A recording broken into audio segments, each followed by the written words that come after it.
All right, I think we're up and live. Hi, everyone. My name is Nicole. I have my special guest Tessie with me today. We are going to be doing our APL Readers Corner book discussion. For those of you who've never tuned in, this is a book discussion review where we choose books that are available right away on Hoopla and kind of according to the genre we pick each week. We review the book and then we discuss it in length.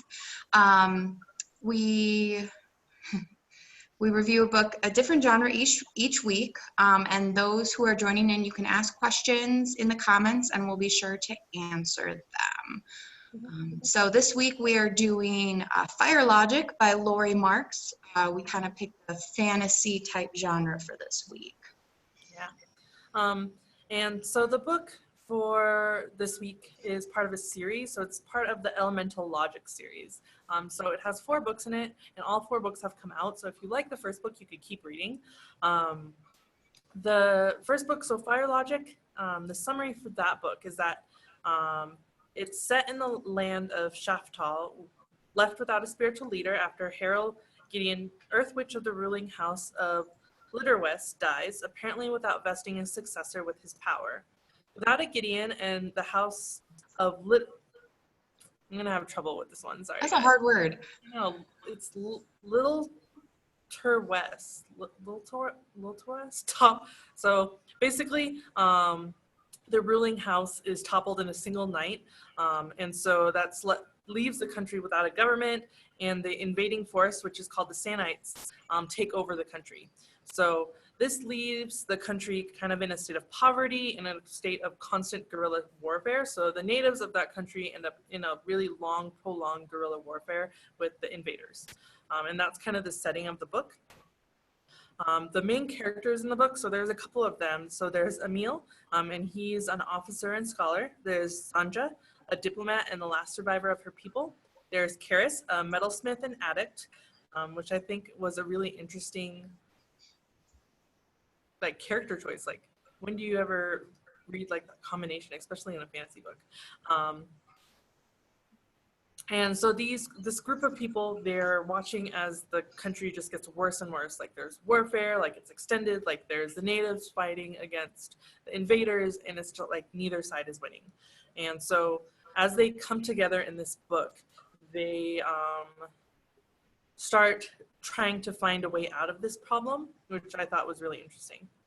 But the series is a character-driven fantasy, and it's very well known for its prominent LGBTQ themes and the presentation of an equitable fantasy setting. So the book technically is fantasy. So the genre we picked this week was fantasy, and so we found a fantasy book. This book in particular I had read before, and so I remembered liking it, although I hadn't read the rest of the series because I think some of them hadn't came out yet. But I had read the first book, I really enjoyed it, and so that's why I picked the book for this week. But I thought it was really interesting that when I looked it up, that it was characterized as a low fantasy. And so I was like, what is exactly a low fantasy? So basically, when I looked into it a little bit more, it's basically low fantasy is basically any fantasy that isn't epic or high fantasy. So when you're thinking epic fantasy, you're thinking Lord of the Rings, like it's way up there where you have like those epic battles, good versus evil, and then every other fantasy is kind of characterized as low fantasy. So it's not really a description of whether or not the fantasy is good, but it's just not as epic. I feel like they should call it something else, but and when you're talking about low fantasy, basically what makes something low fantasy is that it's not high fantasy. So it's basically the opposite of what high fantasy is. So when you look at the setting can be a wide range. So you can have historical, you can have contemporary, you can have futuristic, but it's just not as supernatural or magical as the high fantasy, which I thought was really interesting. A lot of the time you'll find in these low fantasy books that it's dominated by just humans, so you don't really get a lot of different types of mythical beings or other, like you don't get the elves, you don't get the dwarves. The magic is a little bit more subdued.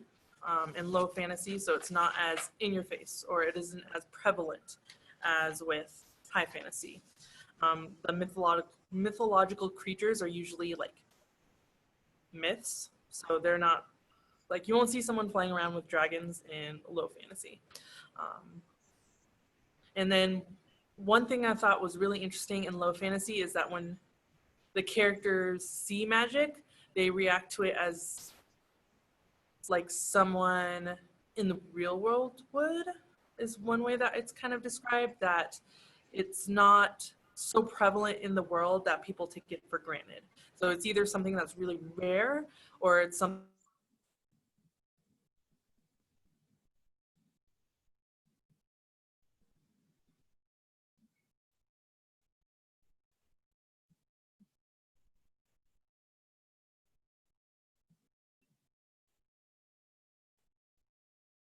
to earth. So it's not as epic.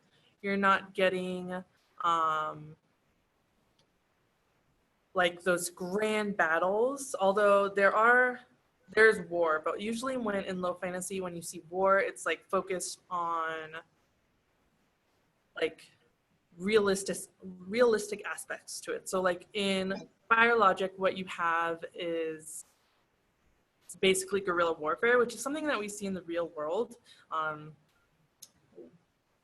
And it's over like human or political reasons. So in this book, they explain near the end of the Fire Logic that one reason that I want to say Sanites, the Sanites invaded was because in their home country, they were from a low caste that was being slaughtered.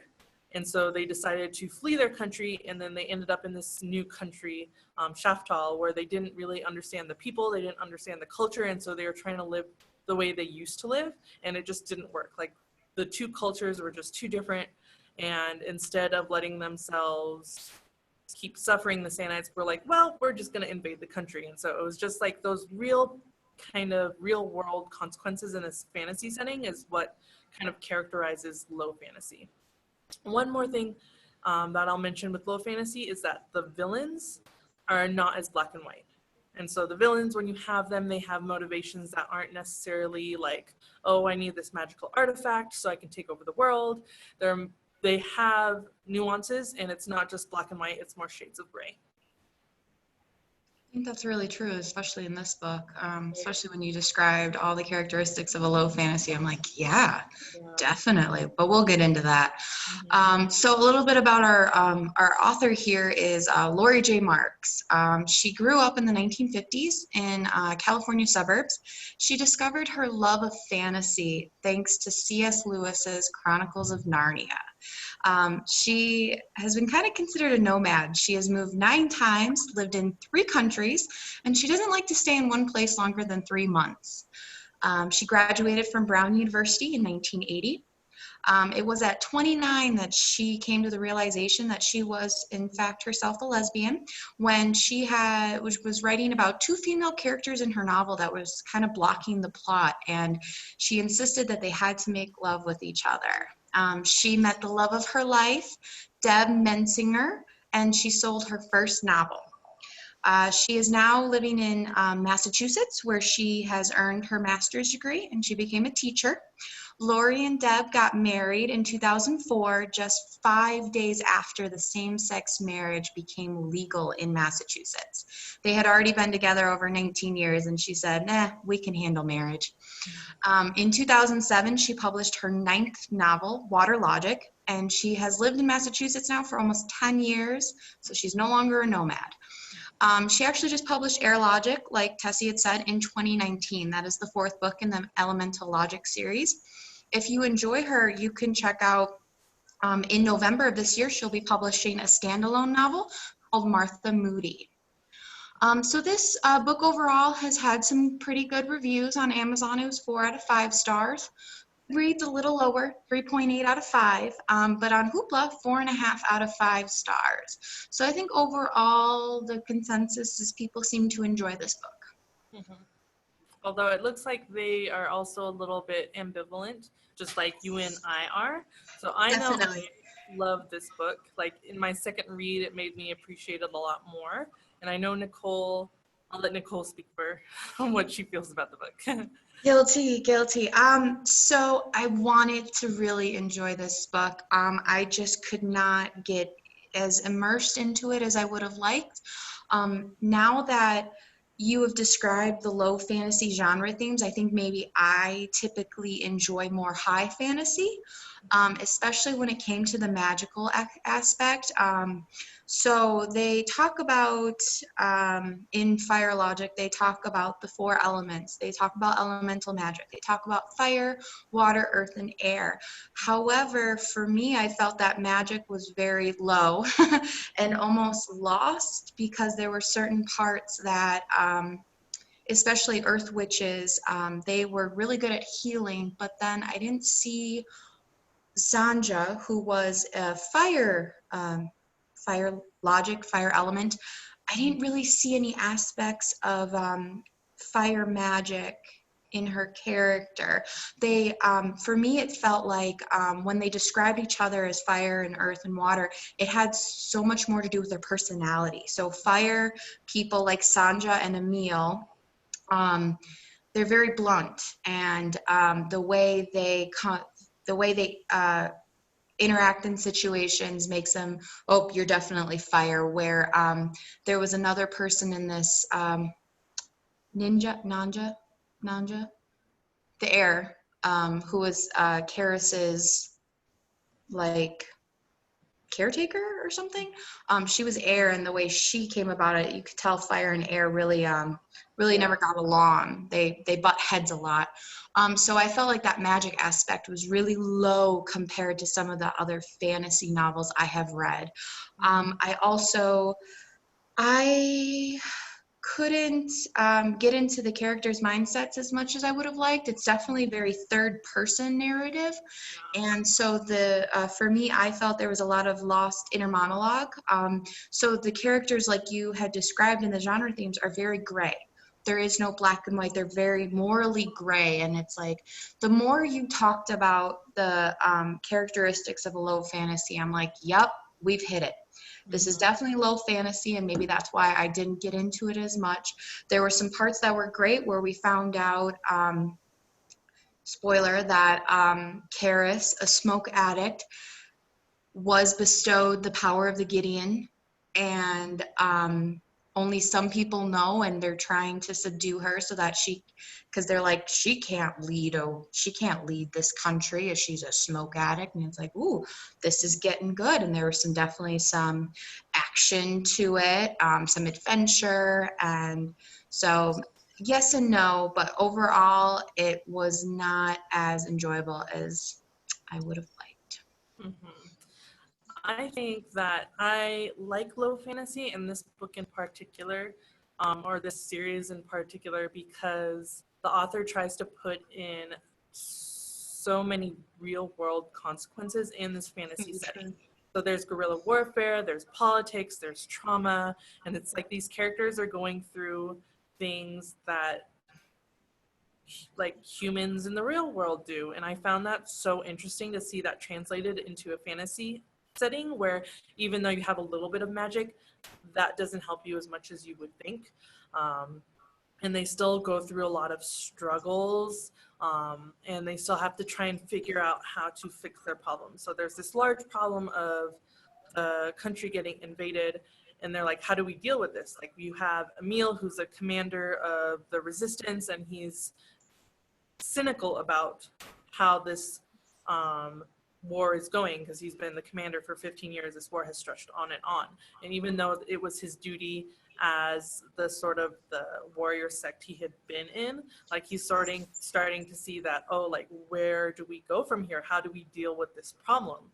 So I think the first book is really about gathering these characters and getting to know them a little bit. And Nicole, you had a really good point that usually the first book in a series is a lot of world building and trying to meet these characters and kind of understanding them. And so sometimes it takes away from the actual plot of the story. Like, I feel like I could say the plot of the story in like a couple sentences, which is that you meet some of the characters, there's a big portion of them just going through the guerrilla warfare, and then you get to the part with Karis where you figure out that she's a Gideon, and that kind of is a setup for a larger plot for the rest of the books.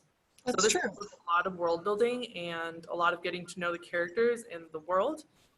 And while I enjoy that, I can see a lot of people would like not want to have to read through all these descriptions and all these like moral quandaries and all these philosophical elements where you're just like, oh my goodness, like do something. But like I enjoy that because I was like, oh, this is kind of cool. But I could see why some people might not. Yeah. No, that's a really good point. Especially with, like you said, it's a little slower. So those who maybe like that slow build into something is really going to enjoy this. Where, there were some aspects I'm like, how is this relevant to the story? Where is this going? Where is this going? And maybe that's where I'm impatient. So I just want to, let's get to that. Let's get to the root of this plot story. I think definitely those who enjoy very long, drawn out character building, world building, I think will really enjoy this book. So definitely you hit the nail on the head there. We like two different things, which is perfectly fine. Right. It's perfect. What? People like different kinds of books? Yeah. Yes. Yeah.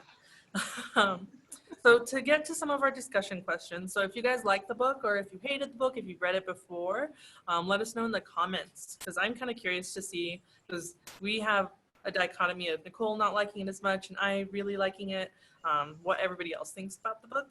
Totally.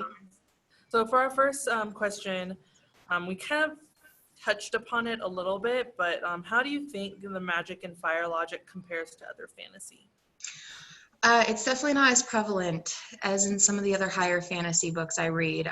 You kind of talked about how magic is kind of rare in this story, and they don't rely on it as much as a lot of other higher fantasy books that I have read. And that kind of makes a good point where for them, magic is very rare, and magic is, it has some value, but it's like they realize that it doesn't have as much value, especially right now in the war that they're experiencing. Like, this isn't going to help me right now. So it's definitely a lot lower. There's certain aspects where you find out, like, Karis is definitely an earth witch, and so she has some healing powers.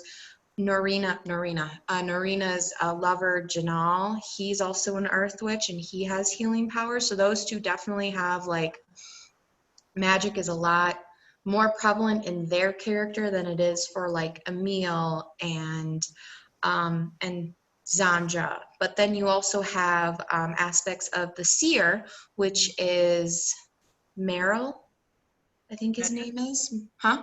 Medric, thank you. Medric and Emil. Medric is a seer, but he's actually born of the Sinite people.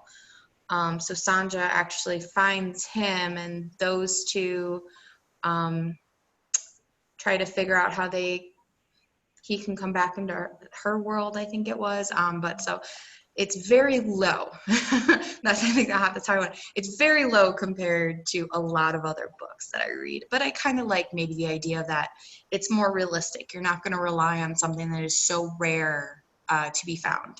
Yeah. And while you were talking, I was thinking that, like, I feel like the author never really says, like, this is magic, this is how magic works. So while you're reading it, you kind of have to figure out how this works.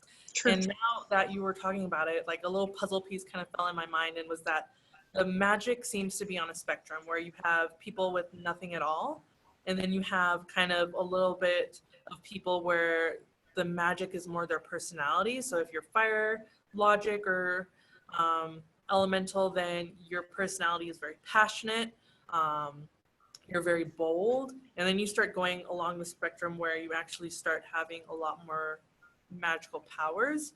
And I think when you first kind of meet Karis, she says that she's an earth witch, but you don't really see how that translates other than through her metalsmithing.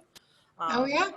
And then she does this really amazing magical feat of healing, which she heals Zandra after her back is broken, which was giving me like, oh, like when I was reading that part, I was like, oh, Forming the toes. oh, yeah. So I was just like, and so she does this great magical feat of healing where she basically just heals her and she becomes like the way she was before. But then when you realize at the end of the book that she's the Gideon, and because she's the Gideon, what it means to be a Gideon is that you get the magical powers of all the Gideons before you. And so that makes you super powerful, and you have to be super careful on how you use those powers. And so I feel like because she's Gideon, that is why she is so powerful and has all these True. healing elements. And I feel like Norina's husband has a little bit of it. So he's an Earth Witch, but he's not quite as spectacularly, like, I don't think he could heal an entire person. Like, he could help them heal a little bit, like maybe help stave off infection versus like a normal person. But so I think that's really interesting. So I could see why when you're reading this book, because the magic isn't obvious and she doesn't outline it for you, you have to kind of figure it out. It's a little bit different from some fantasy where they're just like, yes, magical powers, spells and incantations. So. But I mean, when you add the elemental aspect of it, elements is always different. In every type of book you read, the elements can have a different meaning to some books than others. So like you said, the elements in this book might have more to do with not just magic, but someone's personality and their character, besides just having powers of the elements. So maybe it can mean very different things. That makes sense. Yeah. Okay, so for our next question is, who was your favorite character, and how do you feel about the idea of found family that the book kind of delves into a lot with the characters? So believe it or not, my favorite character is the Raven. Karis, being an Earth Witch and probably having the powers of the Gideon, she is able to tie herself to a raven. So she can actually see what the raven sees. She can communicate through the raven, but at the same time, the raven also is its own character in itself. And it's definitely, you can see him throughout the book. He's constantly helping Sandra, who we now can figure out Karis has a strong attraction to. So that's probably why the raven also is constantly aiding her her plead and also coming to help her and her friends. So I was very sad when the raven met his untimely demise. I was like, no, the raven. For some reason, I felt more for the raven than I did any other character. But maybe that's just because, like I said, I understood the symbolism behind this raven. And the idea of a found family. So I think the idea is that the family is supposed to consist of Emil, Medric, Sandra, Karis, and Norina. Norina's husband, when she feels like it. Yeah, she's kind of, yeah. I didn't realize she had a husband. That was interesting. I think it's the idea of misfits and people who don't necessarily, outcasts, finding themselves in each other. So it's definitely that idea of a found family, one where you're not born into, you create it in your own time. So that's definitely, I like that idea because I've always liked the idea of having outcast misfits find each other because they can rely on each other. And I like how each one is so different in their own way. They're the way Emil, you know, how he comes at the situations versus how Sandra does. And then Norina is completely different from Karis. And so they all have their own unique characteristics, but together I think I haven't read the rest of the series, but together I think they could be really strong allies. Yeah. No, I definitely agree with that. I think it's interesting because I feel like some fantasy that's versus YA for YA and adult, you don't always find found family in some of the adult fantasy. So I read this book and was pleasantly surprised by that.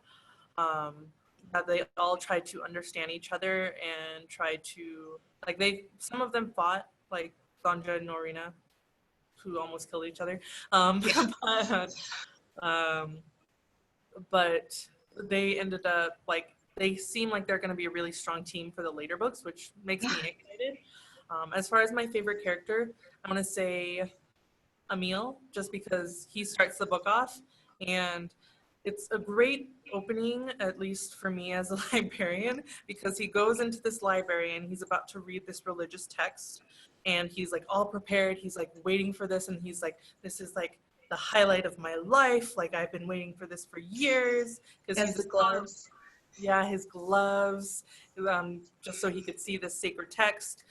And he goes in, and they're about to open the door when the attendants in the library get called away because news breaks out that war has started, that the Gideon has died and that war has begun. And him as a warrior scholar has to put aside that scholarly part of him and then be like, well, and it's like it breaks his heart. Like I saw his heart breaking when he had to leave that book behind. But he gets to see it again, which was nice. That's true. Other than That's true. that opening scene where I was like a little bit empathetic about him, I thought he was a very interesting character because he's supposed to be this commander and he's good at it, but he's also not good at it. And so kind of seeing him be good at being a commander and not being good at it was interesting. Like I thought that was an interesting character. Yeah. So I feel like we can go through the next couple questions a little bit quick, but Okay. so this book and this series in general has been lauded for its LGBTQ representation. Um, do you agree with this? Like, I feel like that's a really easy question to answer. And do you feel that the book is equally diverse in other aspects of it? And what do you think the role of diversity plays in fantasy novels? Definitely, there is definitely some LGBTQ representation. I mean, you have Sanja, the character, who has develops a great attraction for Karis, but there was also a scene where she had lusted after Annie, and it was, vice versa. And then you also have Emil and Medric, who find an immense attraction to each other. I was more excited for those too. I did not see that coming. Yeah, I didn't either. I was like, all right, this is awesome. Go Emil, go Medric. They seem to have some kind of their personalities really clicked and meshed together. That's probably why they had such a profound affection for each other. Equally diverse in other aspects. I think a little bit. I think it definitely, they wanted, the author really wanted to make sure that like the LGBTQ representation was definitely higher compared to others, because I don't think I really, when they described each of the characters, I think they're definitely diverse when it comes to their nationality, but I don't think it as much as their sexual orientation. And you don't, a lot of the novels, I don't see a lot of that diversity, especially when it comes to sexual orientation, and especially in fantasy novels. I do see it more. I like reading about the Fae, and I've noticed that the Fae they are more fluid when it comes to gender. They live so long in their life that they are like, I don't care about the gender that I'm with. I care more about how equal in power they are to me. So it has more to do with like personality. So I definitely think that plays a big role in some fantasies, but not all of them. But yeah, definitely sexual orientation is definitely not as big in some fantasies as it definitely was in this. And it was really nice to see. Yeah, I think when I first read the book, I was surprised because this, even though the fourth book in the series just recently came out, I think the Fire Logic came out in the early 2000s, but I don't think a lot of books, especially fantasy, had a prevalence of LGBTQ characters. So I came across this book and I was like, mind blown. Whew. Yeah.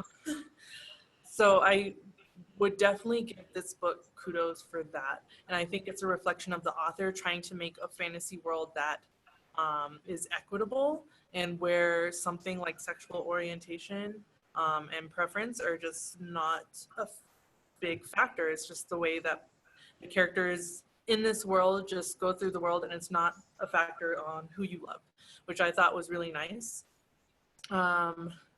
Personally, one of the flags I like to fly around is I like diverse fantasy novels. So N.K. Jemisin, love, big heart, and I wish there was more in it. So even while this book is definitely very LGBTQ friendly, I wish it was more. So it's LGBTQ diversity is in there a lot.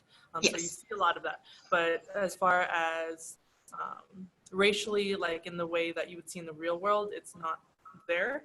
I think Zanja was the only person of color who was the main character that you saw often. And even then, I was a little bit like, oh, like I could see the parallels with the way she was like the last person of her tribe, that the author went a little bit in the Native American kind of way, which sometimes I'm just like, I don't know if it was, sometimes when that shows up, I'm wondering about how stereotypical it is. And so it doesn't sit as well with me, but I was very appreciative of this book for the LGBTQ diversity, even if there's other aspects that weren't there. Right. So you can't find it all in one book sometimes. No, I think it would be, that's the holy grail that we're still trying to attempt to. We'll do a review. Okay, so for our last question, this one is a little bit hard, just because the book, even though it was fantasy and even though it's like there were so many, like there's a lot of morals and philosophy in this book, so when you're reading it, they're kind of trying to like grapple with real world issues that I don't know the answer to. If you guys know the answer to, you should write a book and get lots of money from it. There was, in one review, a Tor review, said that Fire Logic is a book about the discipline and practice of hope as opposed to the vague concept of it, a rejection of pessimism in support of productive resistance. Do you agree or disagree? So that question is very heavy and complex. I would just say, like, of course I agree. But I feel like that quote is just a representation of the book on how the author tried to put in these real world issues into it. So you have trauma, you have guerrilla warfare, and it's just that because there's these real world issues, the characters are grappling with it just like people in real life grapple with it. So yeah, that's wow. I mean, yeah, I definitely agree, especially because like you said, if it's going to be if we see this as more a real world concept, there's always the discipline and practice of hope, as opposed to what it actually is. But I was thinking more about the one commander, I think it was Mabin. I think I'm botching names here. Her book, Warfare, that kept like having quotes into it, and it was very, very definitely very more realistic. It was all about the idea of justice. Like, you can't have peace without justice. And it was like, well, I feel like you're not, I don't think that's true. And just a lot of, even Emil would constantly quote warfare, and it had a lot of the quotes were so profound, and they focused so much more on war and the aspects of war rather than creating peace and creating hope. So yeah.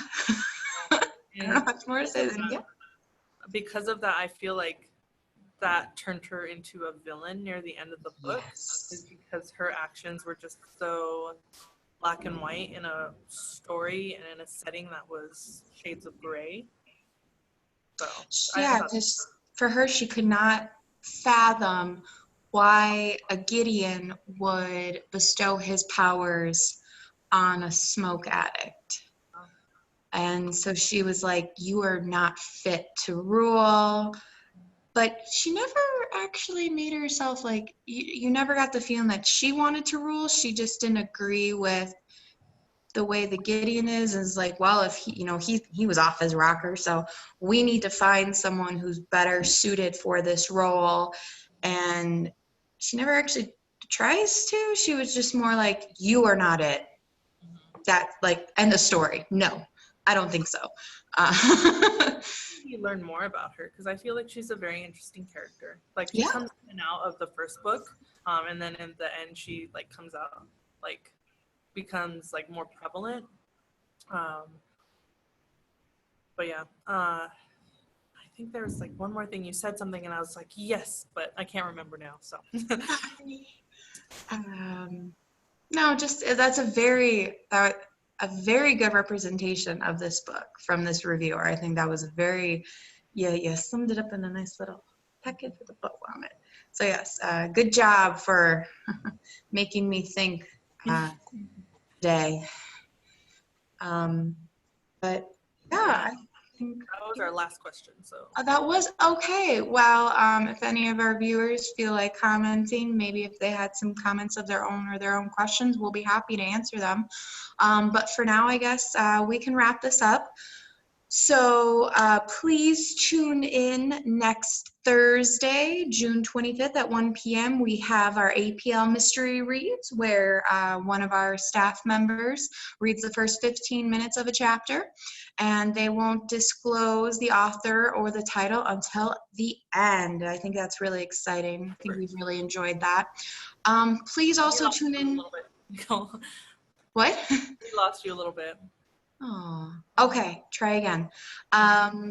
Where did I end off? So I was just telling them about the next Reader's Corner. Oh, you were? Mm-hmm. Oh, okay. I was talking about next week's mystery reads, where we read the first 15 minutes of the chapter, and we disclose the author and title at the end. And tune in next week for APL Reader's Corner on June 19th. Yeah, and so I just did our closing for us. Nicole is back, but we'll just call it a day today before the internet goes away again. My internet hates me. Well, it's me. There we I all won't have. look at it. All right, so thank you guys for joining us. Thank you, everyone. Bye.